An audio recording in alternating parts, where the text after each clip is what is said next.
বলেছিলেন দেশের লোক তো গরিব, প্রধানত এটি তার মূল কারণ ছিল যে দেশের লোকের অবস্থা যতদিন পরিবর্তন করে ততদিন আমিও নিজে অত বিলাসিতা পছন্দ করিনি আর কি। মানে আমার ছেলেদেরও কোনো সময় কোনো রকম বেশি কাপড় চোপড় সে পছন্দ করতো না। আমরা সবসময় রেশনের চালই খাই, সবসময় মায়না যা পেতেন সত্যি কথা বলতাম না, মায়না ছিল বোধহয় পে স্লিপ যা আসতো আর কি 2200 বোধহয়, উনি 10% আবার দিয়ে দিতেন। তো তার মধ্যে থেকে আমাকে সে 2000 টাকা দিত, ওর মধ্যেই আমার সংসার চালাতে হতো। মানে আমার ছেলেদেরও কোনো সময় কোনো রকম বেশি কাপড় চোপড় সে পছন্দ করতো না।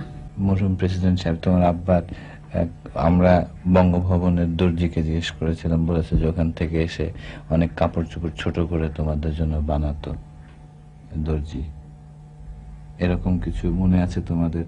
আমার এই শার্টটাই আব্বুর ছিল আগে, এটাই ওনার বানিয়ে দিয়েছে। জি। তোমার মনে আছে কোকো এরকম কোন? আমার দুটো প্যান্ট ছোট করে বানিয়ে দিয়েছিল। তোমার আব্বার প্যান্ট ছোট করে বানিয়ে দিয়েছে।